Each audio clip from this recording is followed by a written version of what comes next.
Hi, it's Alex. Let's take a look at the Bible arcing method together here in Romans chapter 1, 13 through 17. Let me read it.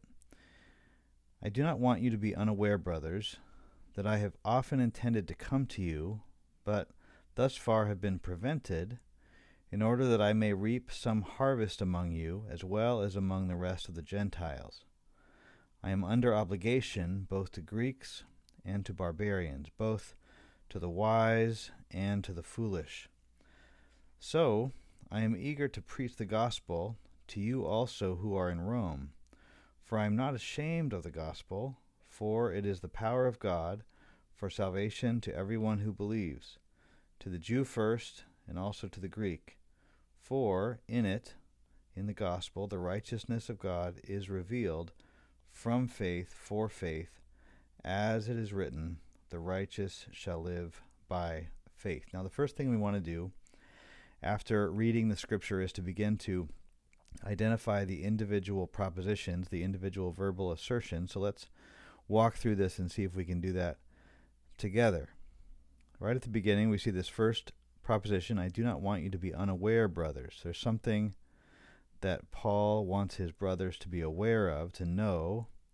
And then he begins to spell that out here in a second proposition, that I have often intended to come to you.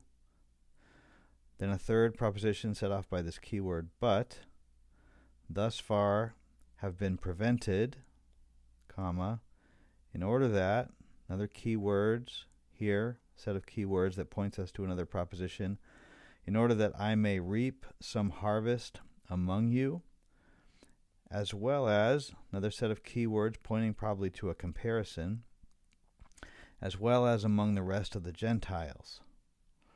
Another proposition, I am under obligation both to Greeks and to barbarians. So it seems like he's setting up a series here, both to the wise and to the foolish. Maybe we have, because of these words both, it's possible that we have two short sets set in series within each set, but then in series together as well. So we'll see how that bears out when I arc the passage. Next proposition, so I am eager to preach the gospel to you also who are in Rome. I would set this whole sentence as one verbal assertion. For I am not ashamed of the gospel. Another proposition, for it is the power of God for salvation to everyone who believes. And it seems like right here you can already hear a that is. The salvation to everyone who believes, that is to the Jew first and also to the Greek. So we have a couple propositions we could list off there. For in it the righteousness of God is revealed from faith for faith. And then another comparison, as it is written, to set off this quote, the righteous shall live by faith. So I would list that off as a final proposition. So let me write out these verses again according to their individual propositions.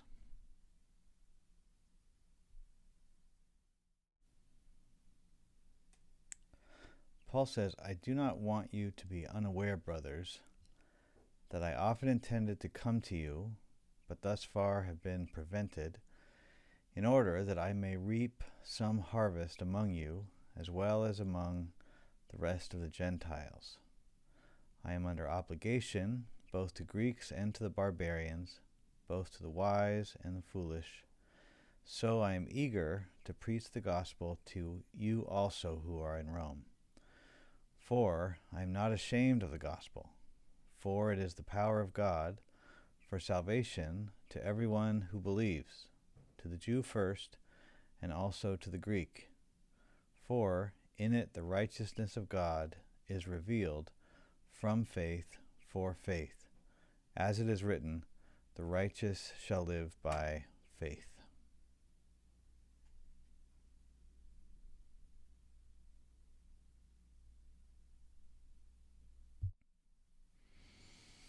Okay, now that I have the propositions written out, I can begin to look at the relationships between the propositions here. Paul says, I do not want you to be unaware, brothers, that I often intended to come to you, but thus far have been prevented. So where my eye goes first is this idea that Paul has that he's trying to explain more fully. I think there's an idea-explanation relationship here, but what I'm wondering as I've read over this is I think that involves not just proposition B here, but through verse 13. So I'm going to come back to that idea-explanation relationship and see how far that goes. Where my eye goes next is right here to BC, and this hinge of but. I have often intended to come to you, but thus far have been prevented. So my first move is going to be to identify this alternative relationship right here, and then I see a seemingly a reason or a purpose. He's intended to come, and the reason for that, or the purpose behind that, is in order that he may reap some harvest among the Romans, in order that I may reap some harvest among you, as well as, he says, among the rest of the Gentiles. So I think D and E are coupled together there in a comparison. So I'm going to label that as a comparison as my second move, and then come back to this in order that he often intended to come in order that, and so we have these keywords pointing us to an action and purpose relationship. Action and purpose relationship here between BC and DE. The action Paul is taking is that he's intended to come for this purpose, in order that he may reap some harvest among you, Romans, as well as, or just as, the harvest is happening among the rest of the Gentiles. And I think this B through E then encompasses the explanation for this idea that he's trying to get across. There's something he wants the brothers to be aware of, and it encompasses all of this, that he's intended to come, but he's been prevented, but his intention is in order that he may reap some harvest among those Romans, just as a harvest is being reached among the rest of the Gentiles. So I'm going to label this now idea, explanation, draw my arc over that, and I'm going to move on down to this next sentence. I am under obligation, he says, I'm under obligation both to Greeks and to barbarians, both to the wise and to the foolish. So we have a series of statements in this list: Greeks, barbarians, wise, and foolish. But with this word both that he uses twice in 14a and in 14c, I think what he's doing is he's creating two pairs, both to Greeks and to barbarians, both to wise and to foolish. And so I'm going to label this series right here. And then I'm going to come down to the second series, both to wise and to foolish. And those are connected as a series as well. I'm under obligation both to Greeks and to barbarians, both to wise and to foolish. So these are set in series with each other. So I'm going to draw my arc there as well. And that completes this sentence in a simple pairing structure in verse 14. Verse 15 is one sentence that stands out as one proposition. So I'm going to leave that for now and then come back to that. So it's a key word probably pointing us to an inference. I am eager to preach the gospel to you also who are in Rome. And I'm going to come down here to verse 16 to try to complete the internal structure of verse 16. For, he says, I am not ashamed of the gospel, for it is the power of God for salvation to everyone who believes, to the Jew first, and also to the Greek. And this is where my eye goes right here, to the Jew first and also to the Greek, that the most basic relationship here is in this another series that points us back to these two series that Paul created up above, to the Jew first and also to the Greek. So I'm going to set these in series, to the Jew first and also to the Greek. And then my eye goes to what is being explained here, to the Jew first and also to the Greek, because he says that the gospel is the power of God for salvation to everyone who believes. And I can hear in my mind that is to the Jew first and also to the Greek. So what is it that this is explaining? Sometimes an idea-explanation relationship can explain even one word of the previous proposition, and that's the case here.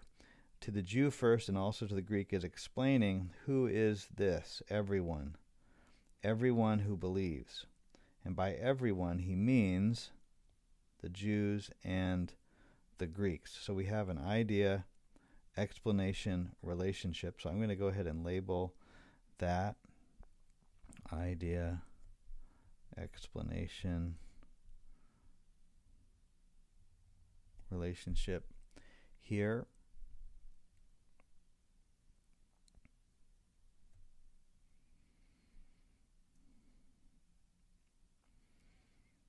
And then my eye comes back in order to complete this sentence to this word for, because we need to connect 16a to BCD here. I am not ashamed of the gospel, for it is the power of God for the salvation of everyone, that is, Jews and Greeks. And so this word for points us toward a ground relationship, a relationship of ground, that this is the reason why Paul is not ashamed of the gospel. For it is the power of God for the salvation of everyone who believes, that is, the Jews and the Greeks, with that priority that he lays out.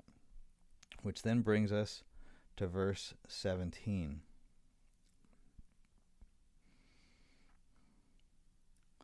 He says, for in it the righteousness of God is revealed from faith for faith, as it is written. So we have this quote, the righteous shall live by faith, set off as a comparison with the word as. So I'm going to label that comparison,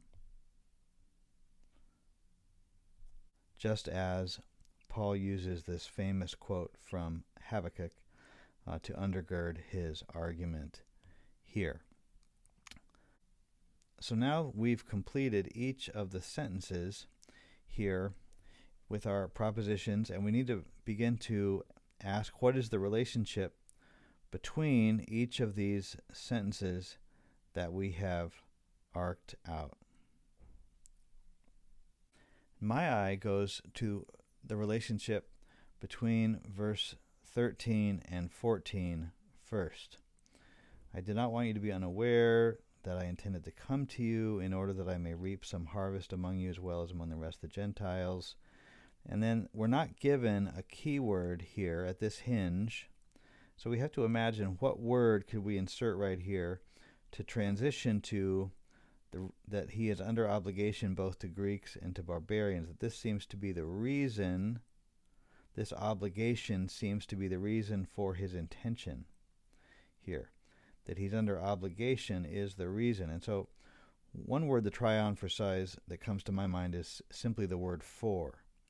I do not want you to be unaware, brothers, that I often intended to come to you in order to reap some harvest among you, for I am under obligation, both to Greeks and to barbarians, both to the wise and to foolish. Paul sees himself obligated to all peoples in all these categories. So that makes sense to me. So I'm going to label this as a ground, draw my arc, and then I'm going to come down to verse 15 and this word so.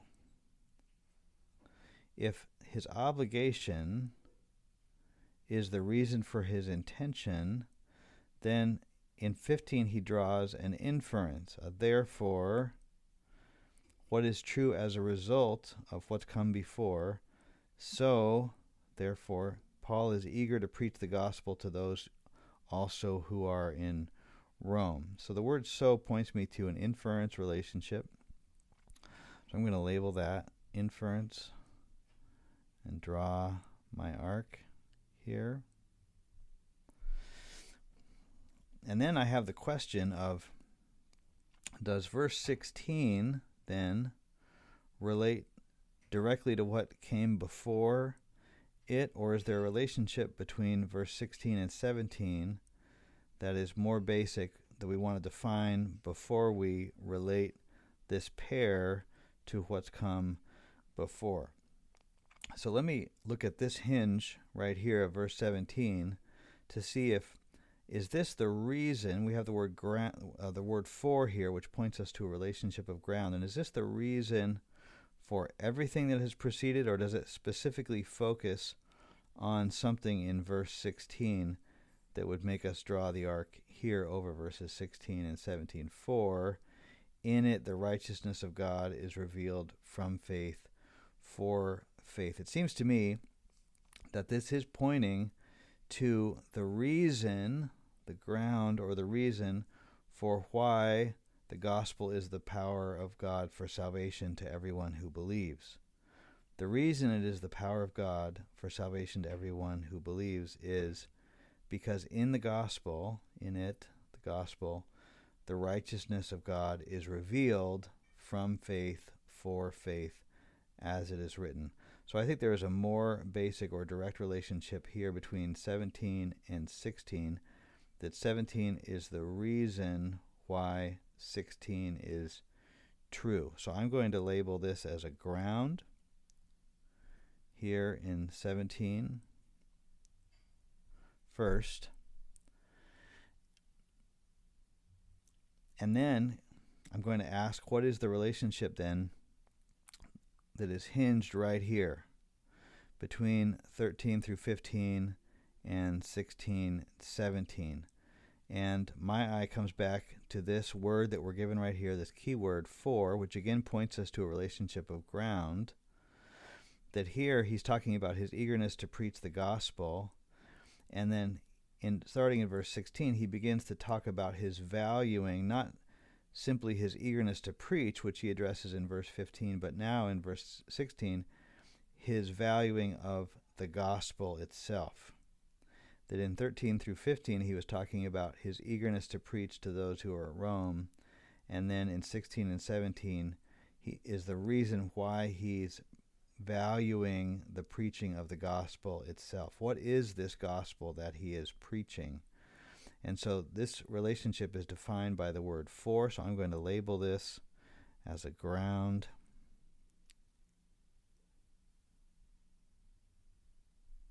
And draw my arc over the top. And this is how I would arc out Romans chapter 1, verses 13 through 17. Now that we've arced out this passage, let's step back and take a look at the truth that's been presented as we seek to follow Paul's flow of thought through these verses. Paul has this idea that he doesn't want them to be unaware, and then he gives the explanation of what that idea is. And that idea is made up of an action and a purpose that undergirds that action, that Paul has often intended to come to them, but he's been prevented, in order, and this is the purpose, in order that he may reap some harvest among you Romans, as well as among the rest of the Gentiles. And this will connect, this word Gentiles then will connect us to Greeks, barbarians, wise, foolish, even to this comparison between Jews and Greeks down below. But he's already building, in naming the Gentiles here, he's already building toward a definition of everyone who believes. This community of faith that's being established. That is this faith that is crossing boundaries. It's crossing ethnic, racial, cultural, linguistic boundaries. And then in verse 14, he gives us the reason that this exists as the reason for his intention in verse 13. His intention to come to them in order to reap a harvest, because he is under obligation. He's under this obligation, this indebtedness to all peoples, these Greeks, barbarians, wise, foolish, all peoples, all kinds of peoples. Paul carries this personal sense of indebtedness that the gospel came to him freely when he was not looking for it. And this is not an indebtedness to God, but it's indebtedness to all these categories of people, these peoples to whom Paul carries this sense of indebtedness. And we've heard many analogies, right? The analogy of the ship going down, but I know the way out. Then I have an indebtedness then to share that with other passengers. Or famously, one beggar showing another beggar where to find bread. Right? This is the indebtedness that Paul feels.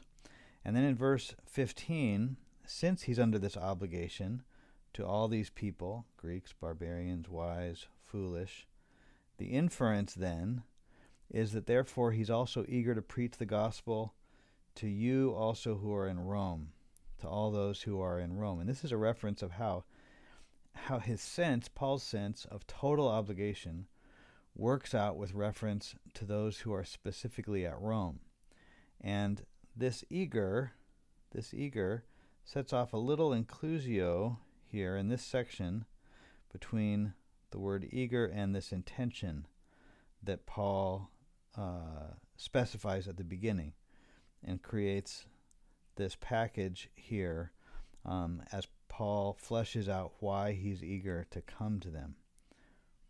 So verse 15 is really about how he is eager to preach to those at Rome. And then verse 16 goes into Paul's valuing of the gospel itself. Why is he eager to preach the gospel? Why is he eager to preach the gospel? So everything that came before this was about his eagerness to preach to those who are at Rome, but now he's going to give the reason for why he's eager to preach the gospel itself. It's because the reason why he's eager to preach the gospel is because he's not ashamed of the gospel. And remember, he's not ashamed to openly proclaim his faith in this Lord who was killed in a way that was so shameful and gruesome that apparently respectable Roman citizens did not feel comfortable discussing it in polite conversation, that is, crucifixion. And so he's eager to preach the gospel, the news about this crucified Jesus to them, because he is not ashamed, but he's hope-filled because of the gospel. So then, why is he filled with hope and not shame in the gospel? It's because of 16b, because the gospel, he's not ashamed of the gospel, because the gospel is the power of God for salvation to everyone who believes. That is, the thing that looks like shameful weakness and loss is actually the power of God who created all things on display. And this display is for salvation to everyone who believes, he says, to everyone who believes. That is, the Jewish background people who put their faith in Christ and believe that God was in Christ reconciling the world to himself, as well as to Greek background people, so to Jewish people as well as to Greek background people. And then we recall his earlier list, that is, Greeks and barbarians, wise and foolish, possibly educated, uneducated people, all kinds of people in all kinds of categories. This is the power of God for their salvation, for their reconciliation, so that this faith is gathering a new category of people, not united by background, culture, language, food, geography, but by faith in Jesus Christ. That is, everyone who believes. So then in verse 17 we see the reason here for In it the righteousness of God is revealed. The reason why the gospel is the power of God for salvation to everyone who believes. Why is the gospel the power of God for salvation to everyone who believes? Here's the reason. Because in the gospel, the righteousness of God is revealed. God's own righteousness is revealed, both displayed for us to see and also shared with us, a righteousness that is recognized and received by faith. And he makes this comparison then, as it is written, the righteous shall live by faith, to Habakkuk, which in turn points us to Abraham, which is exactly, as you know, where Paul is going in the epistle to the Romans. And in this way, just as verse 14 is the reason why Paul is eager to preach to the Romans, so verses 16 and 17 becomes the reason underlying why Paul is eager to preach the gospel. And this gives us further truth to meditate on as we consider this text in Romans 1:13 to 17.